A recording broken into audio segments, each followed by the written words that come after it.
Going live momentarily. Good afternoon, good morning, good evening, depending on where you are.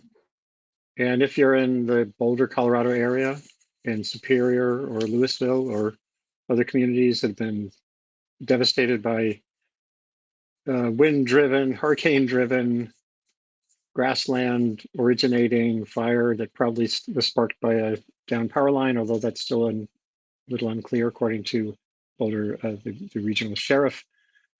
My heart goes out to you. It's an unbelievable, fast-moving event. And I just tuned into the on Facebook, the Boulder Emergency Management latest briefing, and the extraordinary thing is that so far, at least as of an hour ago, there are no reported fatalities. In fact, they had no missing persons, he said. You think about that in the context of the tornado catastrophe that took place across the South recently. We're heading into another weekend of tornadic activity. An extraordinary success story for people, human beings in the region there. Obviously, a devastating loss of structural homes and businesses, everything from Target stores to a whole development. The Sagamore subdivision is basically gone, from what the sheriff was saying. Right now, I have Morgan Bazillion here on the line, who's kind of a global thinker on energy, climate, resilience, and stuff. He was at the World Bank for a very long time, but he's a Coloradan. He's at the Colorado School of Mines. I saw you tweeting yesterday, a house right down the street from yours was on fire, and I wanted to check in with you. And there may be some other people dropping by too. So again, I'm Andy Revkin. This is a pop-up session of Sustain What, where I try to interrogate these interfaces where complexity and consequence collide. And you look at these events and you think they're so simple in some ways, but they're really complicated, and cutting the risk going forward is really important. Something that I really think about all the time. What are the lessons that haven't been learned from California that could be applied here to save structures? What are the power supply? What are the lessons for other communities that didn't get struck by this fire, and hopefully don't feel any safer because of that? How do we spread the gospel of risk mitigation is something, again, I've thought about forever in the context of climate, earthquakes, you name it. So Morgan, first, how are you doing, first of all? Yeah, I muted you, sorry. yeah, we're doing okay. Yeah, that map you have there, one of the corners of it shows about 4 blocks from our house in Boulder. That western tip there, where your cursor is right around where I live. Right. So we were outside of the evacuation orders. And so, yeah, feeling lucky and obviously grateful for all the first responders and firefighters, et cetera. The approach to the emergency itself, the immediate approach, seems to be pretty impressive from where I'm sitting. Well organized, well communicated, and pretty shocking. I think one of the things you said there, Andy, is important to iterate for people who aren't familiar with the area. We're pretty used to having wildfires in Colorado, and those go from tens of thousands of acres to hundreds of thousands of acres, and rarely do you hear about too many loss of homes. You could hear about a couple of homes lost in the forest somewhere. This is totally different, of course, and not in the forest, in a very American dense suburban single-family home area. And so I think clearly took everyone by surprise, not including the absolute horror of the speed of this thing. It started midday and was, within 6-7 hours had done all of its destruction.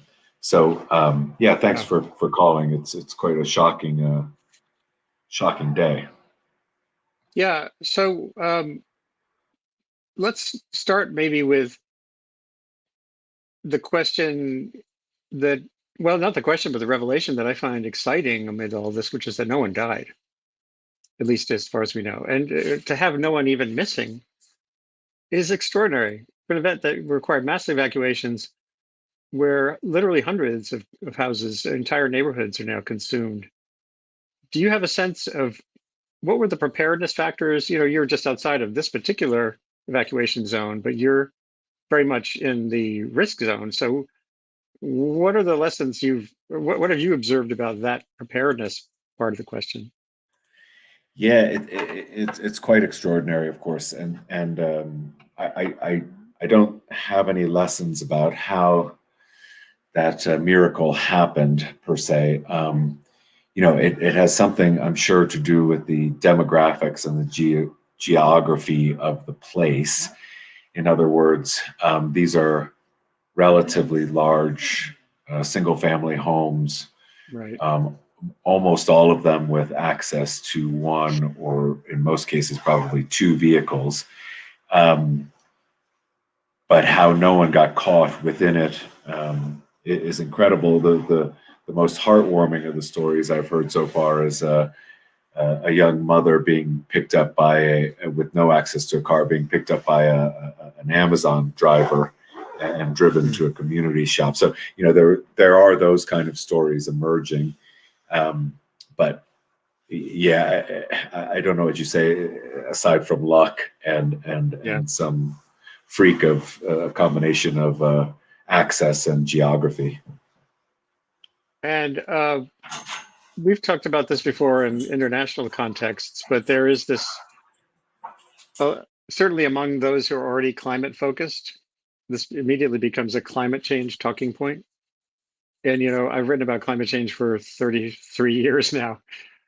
And I've gotten a much more sober view of things in the last 10 years or so, in the context of looking back at my stories and realizing quite often when I was writing about climate change, I was really writing about climate vulnerability, or risk. There here you have these factors, obviously heat, drought, and Jennifer Balch was telling me by email earlier today, the spring was very wet, so all that grassland got very healthy and grew out, and then you have the parching and the heating. So you're creating a tinder landscape, and you have the winds, which were extraordinary. Even they're calling them unprecedented. And again, we've heard that word a lot lately in terms of the tornadoes we see too. But again, that's in the modern record. It's a short time scale, and then you have all of this growth, all of the exposure that's been built in that region. I was looking online at websites, uh, for like these communities. Superior was a mining town. Well, we could talk about the history of Superior. In the late 1800s, I guess, then it kind of dribbled away in the early mid 20th century to the point where in the 90s, it was down to 250 people. It was basically, sort of rural ranch land. And now it's up to 9,000, 10,000. Superior. There's been this boom, brand new architecture, dense development, wood structures. So the exposure is there, the vulnerability is there if it's not built to fire safe standards. So when you think about this, and you think about this all the time at the scale of global diplomacy, the scale of regional resilience, how do you untangle that for people? Yeah, I wish I could untangle that, Andy, but I think you started this pop-up noting the issues of complexity, and certainly, so you've just said about, let's say, 10 different factors that contribute to what happened. It's very difficult, as you know, for humans to think in those, I'm going to use that horrible word, holistic way.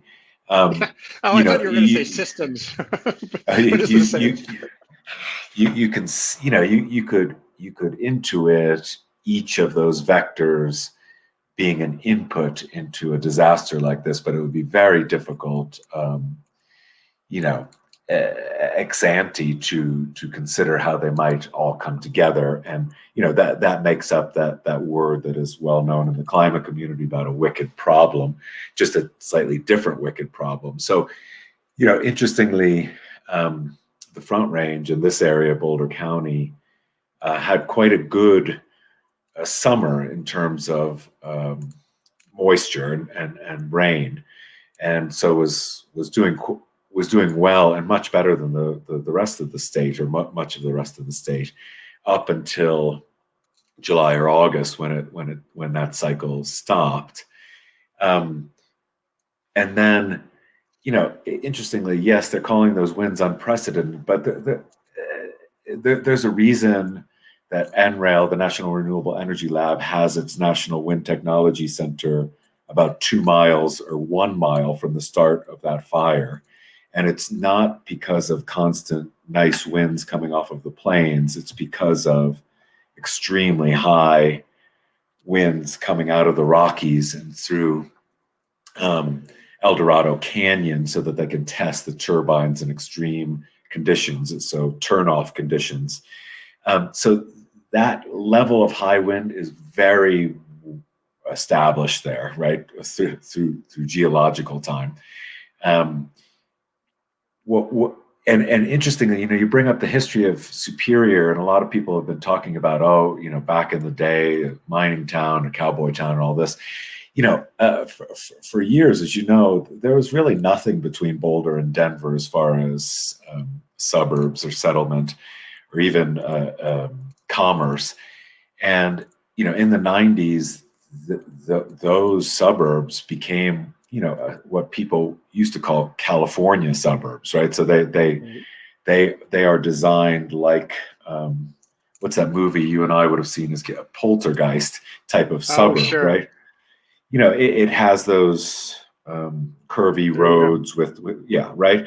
And that, I don't believe that had been part of the Colorado design ethic in suburbs prior to, in fact, to some of these ones in Superior and then Louisville in the 90s. That being said, these areas were not conceived of as high fire damage by most people. There are not big forests around. There are not old trees. Now they're 30-year-old trees, but there were not old hardwoods or anything like that around there traditionally.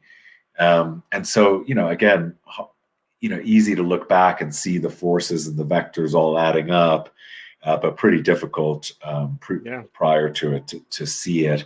As you know, Twitter is a flame over that Leonardo DiCaprio movie, and talking about whether something is an allegory or not an allegory, or a metaphor or not a metaphor, or simile, etc., and using all of their undergraduate grammar. Yes, this has climate change imprints on it. There's no question about it. There was a drought for a long time, and that led to those things. But there are many other factors at play, and I guess that's the story of climate change. That it's one additive. It's one of those vectors adding up to the larger. It is indeed. I sort of started to assemble a. I'm going to show you this. This is the process of writing a story on this. It's a PowerPoint. Cool. And essentially, I'm trying to break this down into it's a first scrub. There's still going to be telling losses. There still could be people who turned up harmed by this. Of course, just the smoke alone and trauma. There'll be injuries, and there'll be probably some mortality ultimately. But here are the key factors I see. You need kindling, which again, as we said, the grasses. Jennifer Balch, has just who's there in Colorado, had another paper out on grasslands, normalizing how we think about grasslands, including the invasive species of grasses that are particularly good at loving the wet spring, explosively growing and then drying out and becoming a tinder. Drought and heat, as we said, could have a potential boost from climate change. So there's a little climate change driver in there. The bellows, the oxygen, is those winds. You've lived in that area for a while, and there are different names. The Chinook, there's the Bora, I think. Several different kinds, varieties of really high velocity winds that come through. The last time I was in Denver, going from the airport toward Colorado State, It was like a haboob. There was this huge dust cloud coming at me. So wind is there, and again, could be exacerbated. Here we are into December, with a warm uh, prelude to this system. Fuel, here's where the most, this is probably what people are just still grasping. That, and this was said just this morning, midday by Pelley, Sheriff Pelley. This was an urban and suburban fire. It wasn't a forest fire. It was the grassland just introduced the flame, but once you get those houses burning with propane, with natural gas or whatever they have, backyard propane, all kinds of combustibles, probably not built to the best wildfire standards because, as you said, they're not considered part of what's called the WUI, the wildland urban interface. And this reminds me of the wine country fire in California, where it was really an urban fire. And the most devastating example of that was, sadly, the Paradise Fire in California, where I'll just show this, these satellite images. Here was Paradise before it was struck, and more than 80 people died. And here is satellite image of one neighborhood there. And what's so notable about this to me is that the trees you see around this neighborhood are not damaged. The houses had the fuel, and as all my wildfire experts, Headwaters Economics and other places tell me, when one goes, then it's basically a domino effect. And so it seems that that's an early stage level of understanding yet, that we're in Stephen Pine from Arizona State said, these are urban fires that happen to be in what we think of as a sort of a rural setting. And then you get this. Yeah, that's exactly right. I mean, that's the only, I've been on the phone all day with different media, and I was on with Ireland earlier this morning, my time. And, that was much of the discussion, was explaining the difference between, what you would normally see on the television about a Colorado wildfire and what we saw here. I think a lot of those lessons from California are going to be brought up once the conversations begin. Of course, right now the ash is falling at the same time as the snow, and Sure. it's not the right time for those conversations yet. But you're going to see the conversations on everything from power system operations to regulations for that, as well as things like insurance and underwriting. That California is deep into discussions on all of those things around the wildfire topic. It's going to be a tough one in this case because of the relatively unique situation here. Because even as you show the pictures of the Paradise Fire, okay, that was a suburb without trees right next to the houses, but it's in the middle of the forest. So I also, just so some of your listeners know, Andy, one of the things we do at the Payne Institute at the Colorado School of Mines is we have a world-class satellite data group. And that team produces all kinds of different products using big data from satellites, from gas flaring to illegal fishing in Southeast Asia. But they also have a forest fire product, and it's one of the only products where they can take the satellite data and infer, using basic laws of physics, the temperature as well as the scope. So what you see is a lot of satellite images of the scope of these fires. What our team does in addition to that is the temperature. And that becomes really important for designing policy, for understanding the nature of the fire. Because as an example, we can see the difference between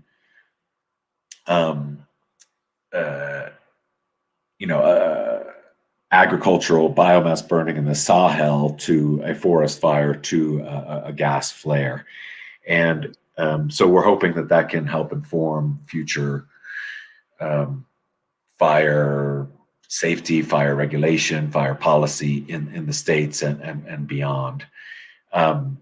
And I sent you one of the images in your email, but I also put it up on Twitter just recently.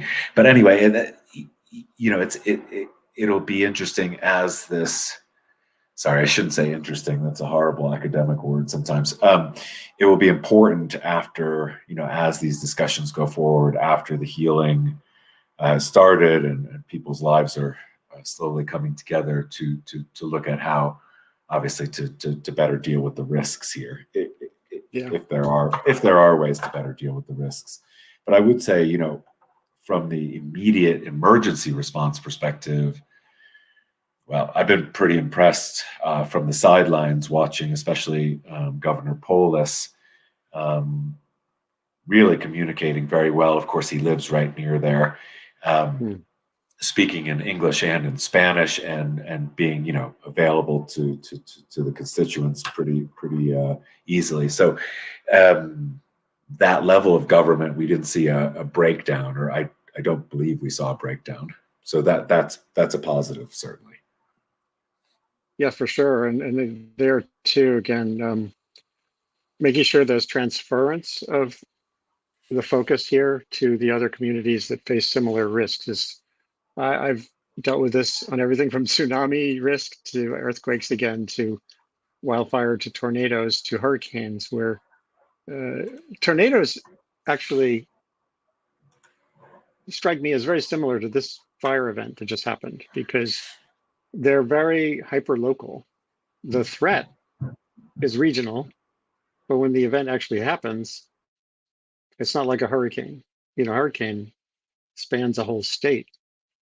And I think that makes this even harder. Sort of a flash flood is another example. Flash floods can happen everywhere, not just in Brooklyn. And how do we, well, they've happened in Boulder. There's been a lot of changes as a result there. Yeah, in 2013 we had that big flood, but even there, I like your analogy to the tornado the best, because even with the flash flood, you can point to different drivers of water management and things like that sometimes could be done better. The tornado analogy strikes me as pretty good, because when you look at the before and after pictures of these neighborhoods in Superior, it looks very similar to the images you would see post tornado, like the one that happened recently. Total destruction and very quickly. So keep in mind also, or for the listeners, I said it once, but this happened extraordinarily quickly. We're used to these. In the summertime or in fire season in Colorado, traditional fire season in Colorado, you'll hear about a fire starting and it has 1,000 acres, and then a couple of days later it has 10,000 acres and then 100,000 acres. But it takes days, and you hear about firefighters coming from other places, and days and days and days, and this happened in an afternoon, so yeah, just extraordinary. And I'm glad you're covering it, and it's getting national coverage. And I think, hopefully the lessons learned here will take some time to emerge, because I think jumping to them very quickly is like everything, is going to be a mistake. Yeah, well, I'm really glad you could pop on to this conversation, because what I try to do with this webcast is build directional series of discussions. These issues are, as you said, holistic, whether we like the word or not. This is a systems problem, whether we like it or not. My wife teaches teachers how to teach systems thinking, and so there's hope that we can get this built into our the way we learn, the way we think, the way we plan. But it's definitely a process, not a one-shot thing. And the last thing, I know you have to go. You've got a lot going on, both for family at the end of the year. Is this transference of knowledge? I think if there's one thing I could do as a communicator, try to figure out better, is how do we make sure that communities don't all have to suffer like the people of Superior and Louisville are suffering now.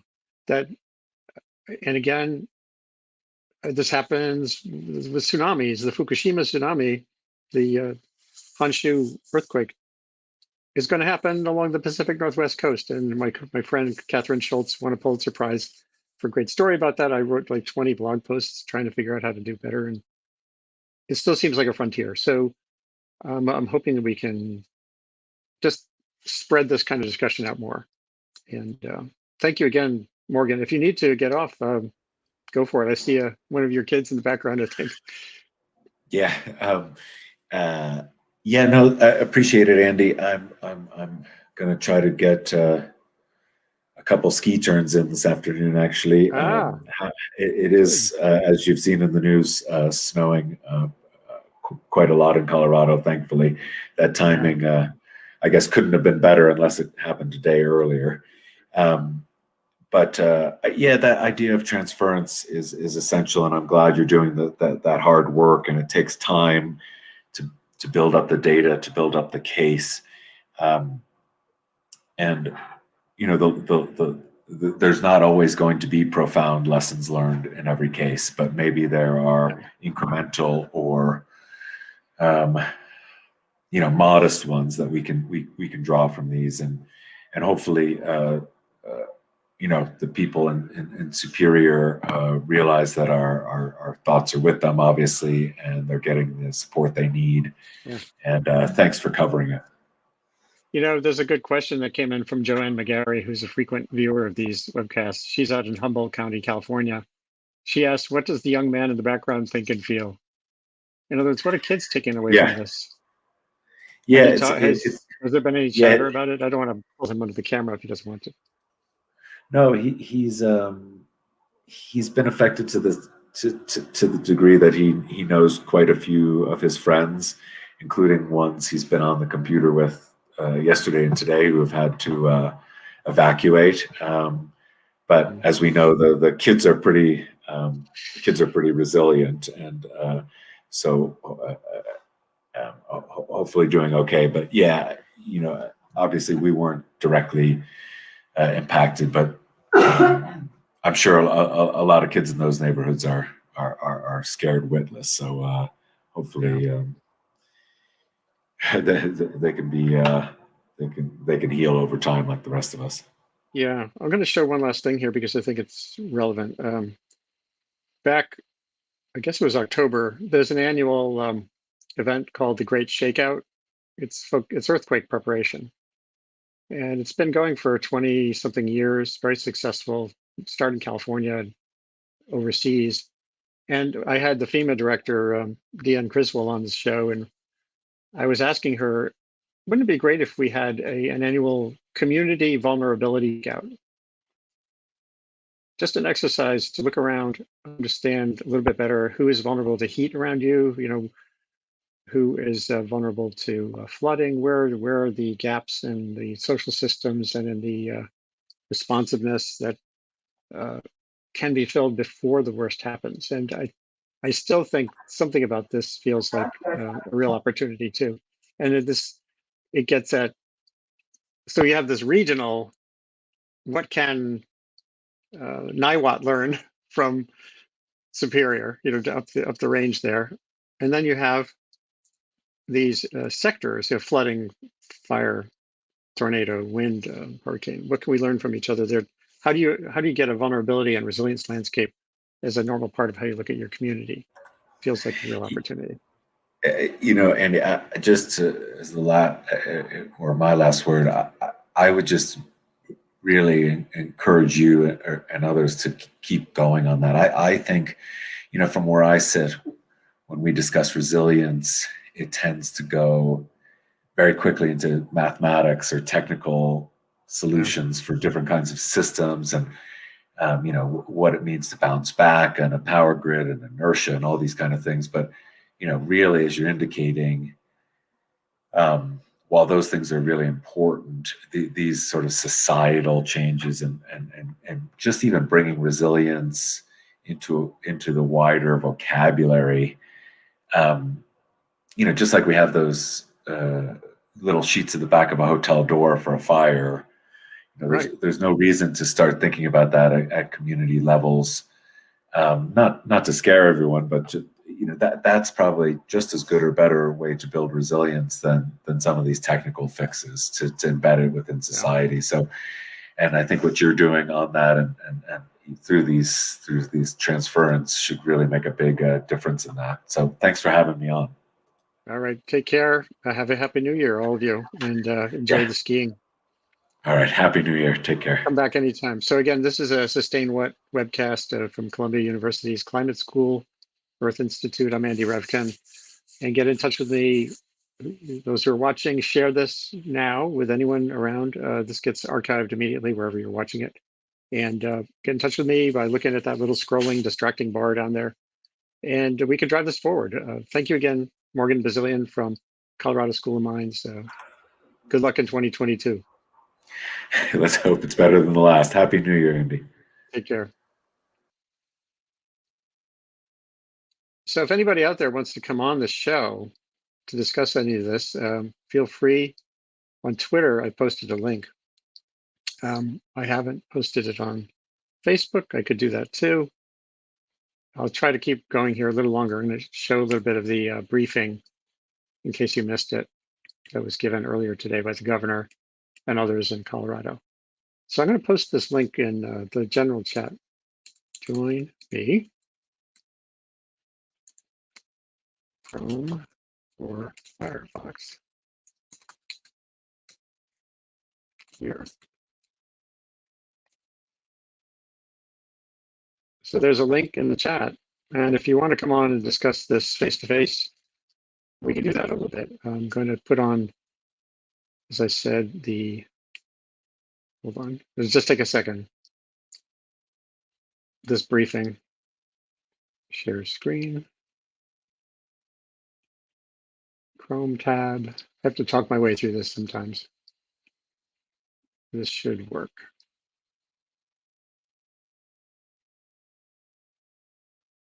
And you should be able to hear it. That with this expedited major disaster declaration, we're going to need all the help we can get. She asked other ways it could help. We talked about.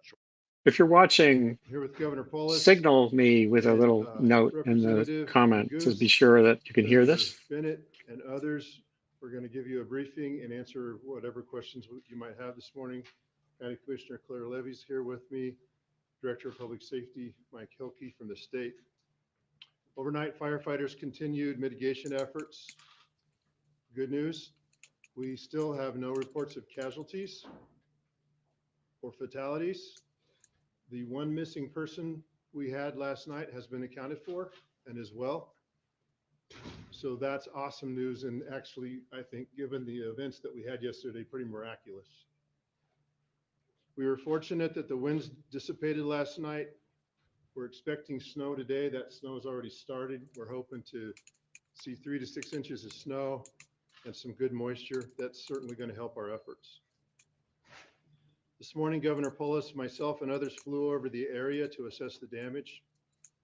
We know there are approximately 2,000 homes in the burnt area. We certainly did not lose 2,000 homes. We did see entire subdivisions, as I talked about last night, the west side of Superior, Old Town Superior, that are totally gone. That accounts for easily for 500 homes. West of Superior, out towards Marshall, El Dorado Springs area, we saw dozens of burned out homes. The south side of Louisville suffered some pretty catastrophic losses as well, dozens of homes. Damage assessment is continuing today. We won't have final numbers until late tonight or tomorrow, but we are fully expecting this to be 500 or more homes that were lost. The fire burnt in an interesting dynamic with mosaics. You can see how the wind and the topography drove that fire in certain directions, devastated some neighborhoods and some blocks and left neighbors standing and intact. I know residents want to get back to their homes as soon as possible to assess damage. In many of those neighborhoods that are currently locked off, it's still too dangerous to return. We saw still active fire in many places this morning, and we saw down power lines. We saw a lot of risk that we're still trying to mitigate. As soon as residents are able to get back, we're going to let them back. That's our goal. We don't want to keep people out of their neighborhoods or their homes. Last night, there was a boil water announced for the town of Louisville, city of Louisville. That now extends to the town of Superior. The issue is water pressure was lost in those communities. And so water is potentially contaminated, even domestic water, and it'll need to be boiled in those areas in the southern part of the county around Louisville, Superior, and in Superior. I want to stress that all of the trailheads east of Highway 93 and McCaslin to the south are closed. Stay out of that area. We still have power line issues and fire. We've received an outpouring from the community to be volunteers and to make donations. We appreciate this, but please do not self-deploy to those areas. And for those who want to volunteer, please visit coloradoresponds.org. If you want to make donations, go to our website at boulderoem.com. There are details on how to make donations and how to register and be available through the Red Cross or the Community Foundation of Boulder County. We have a community call center established. This call center has information concerning the fire's impact on Boulder County and can be reached at 303-413-7730.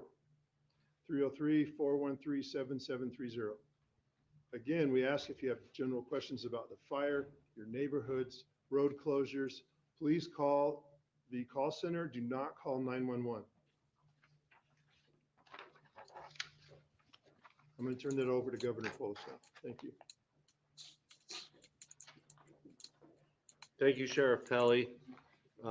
Just moments ago, we did a aerial reconnaissance mission thanks to the Colorado National Guard of the areas impacted.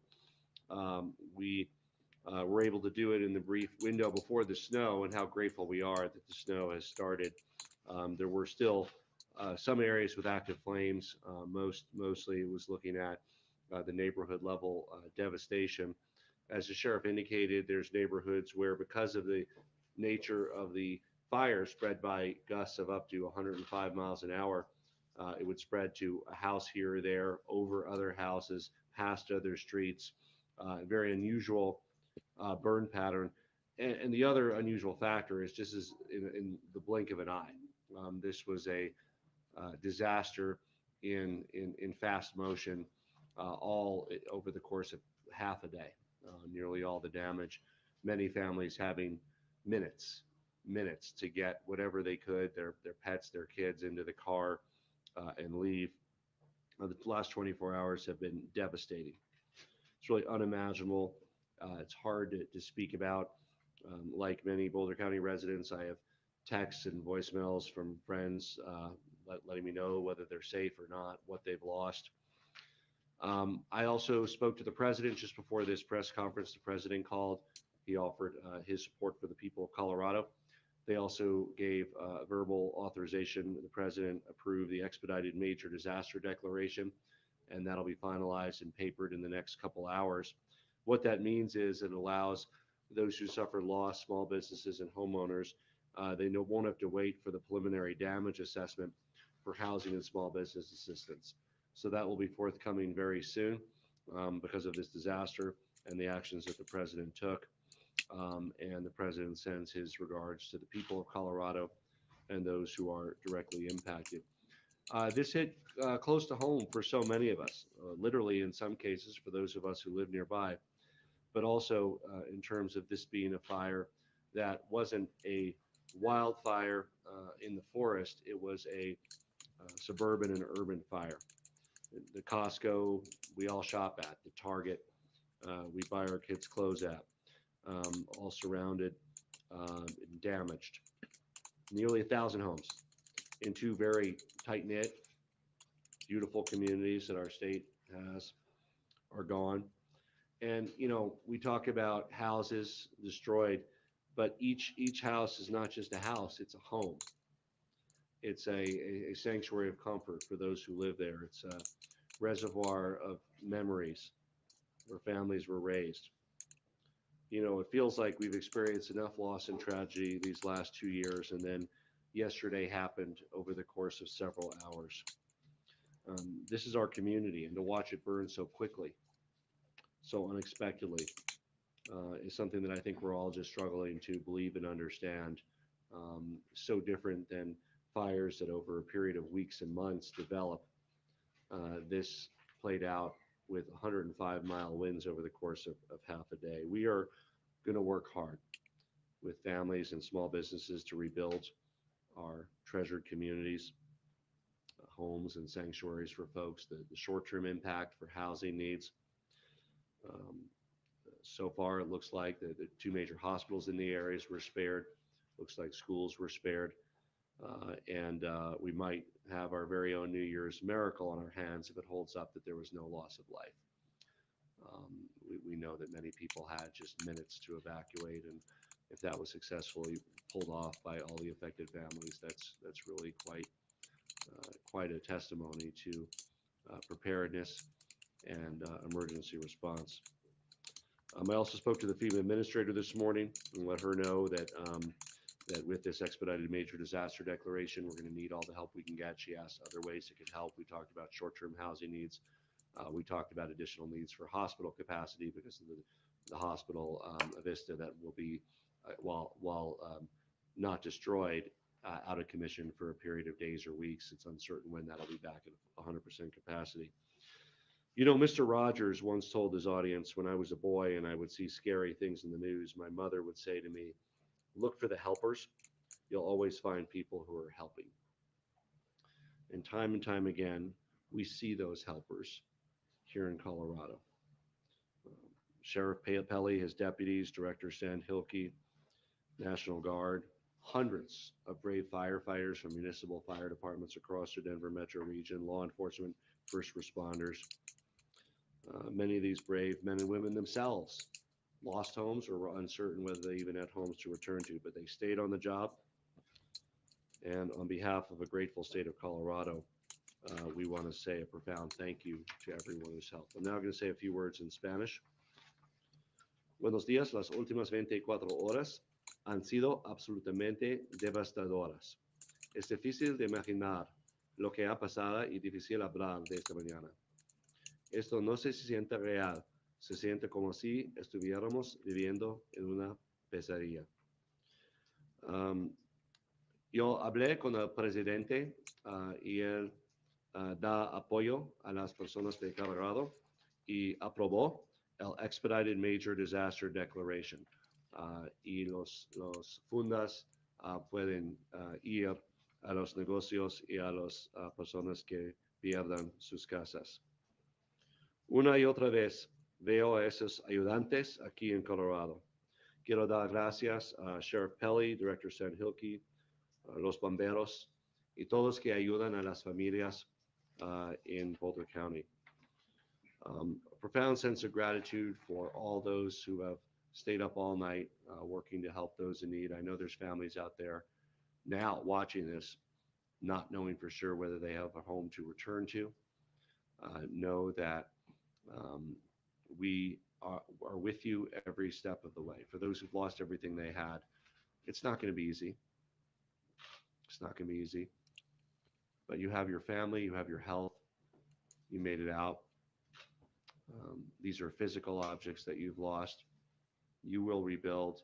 We will mobilize everything the state has, and with the support of the federal government, to make sure you have the resources you need to rebuild your lives here in Colorado. With that, we'll turn it over to Senator Bennett. So we're going to stop showing this now. That was a briefing given a couple hours ago by the governor, regional emergency response folks, and the senator there, Senator Bennett. I'm going to be brief. I want to start by But thanking the sheriff. that's enough of that. I'm trying to turn off the who did just an unbelievable volume. job. People evacuated. We don't know what. And I'm going to close things out with a little aerial view from Twitter that's just astounding from last night.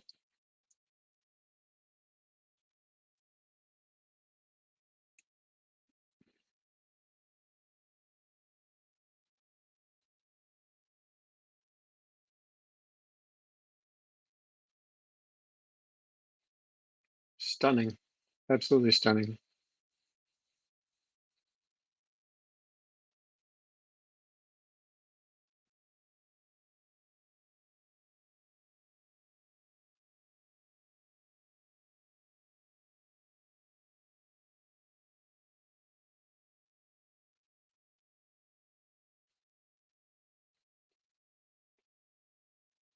That's from a tweet by Gretchen Rosenberg.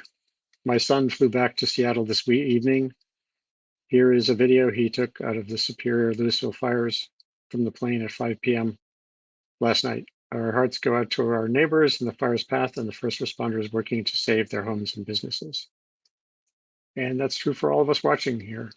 So let's do what we can in the year ahead to build conversations here that lead to outcomes on the ground. I'm committed to trying to do this through this webcast, through my work at Columbia University at Climate School, and through my writing at the enterprise I call Sustain What as well. And none of this really works ideally unless you're involved. So folks out there, share this, get in touch with me with ideas, success stories, failure stories, and we can figure out where we go from here. And have a happy new year, wherever you are. Keep up the good work. This is Andy Revkin at Columbia Climate School. Sustain What?